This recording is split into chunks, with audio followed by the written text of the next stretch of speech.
Le groupe Synergie est un groupe qui a été créé par des entreprises de conseil en élevage qui se sont dit qu'il n'y avait pas de fatalité à la situation actuelle de l'agriculture et qu'on pouvait vraiment remplir notre raison d'être. Cette raison d'être, c'est d'améliorer le revenu des agriculteurs, de retrouver notre place dans les filières et de développer une image positive de l'agriculture. Nous ne pouvons pas rester dans une logique d'agribashing. Le groupe Synergie est un groupe qui intervient sur la région Pays de Loire, sur la région Normandie, sur les Hauts-de-France, l'Est et maintenant la région Franche-Comté. C'est un groupe qui a une vocation de dimension nationale.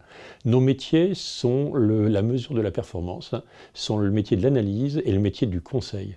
Notre objectif, c'est de développer une agriculture du vivant et de la modernité et de réconcilier le fait que l'agriculture soit toujours du vivant, donc c'est-à-dire qu'on travaille la vie du sol, la vie des plantes, la vie des animaux, mais également tout ça dans une logique de modernité, donc de l'objet connecté, du robot, de la technologie, parce que nous sommes convaincus que l'agriculture doit s'approprier les mutations qui sont les mutations technologiques, les mutations digitales, sociétales et environnementales. L'agriculture, comme tous les autres secteurs d'activité, vit une période de mutation. Elle vit aussi des malaises, comme les autres secteurs d'activité.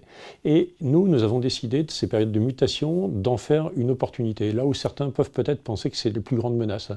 Donc nous avons la possibilité de redéployer une nouvelle agriculture, une agriculture justement du vivant et du digital, une agriculture dans laquelle on va répondre aux consommateurs. Il y a une bonne nouvelle, c'est que les consommateurs demandent de plus en plus aux agriculteurs.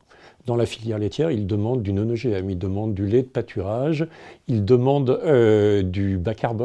Tout ça, ce sont des choses qui sont produites dans les exploitations. Donc il est important de se dire comment je prends en compte les attentes du consommateur pour reprendre ma place dans la filière et recréer une valeur filière dans laquelle les agriculteurs vont pouvoir créer une valeur de revenus. Il n'y aura pas de création de valeur s'il n'y a pas un nouvel écosystème et s'il n'y a pas un travail en partenariat.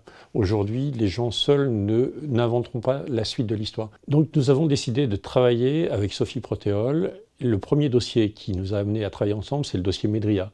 Il nous fallait sauver une société qui était dans l'objet connecté et ce sauvetage est aujourd'hui réussi. Nous sommes en train de faire de Medria la société française, voire la société internationale de l'objet connecté en agriculture.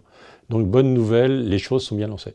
Mais au-delà de ce travail sur les objets connectés, nous voulons aussi travailler l'ensemble des éléments avec Sophie Protéol. L'agriculture du vivant, je disais tout à l'heure qu'il nous fallait réconcilier l'agriculture du vivant avec l'agriculture du digital.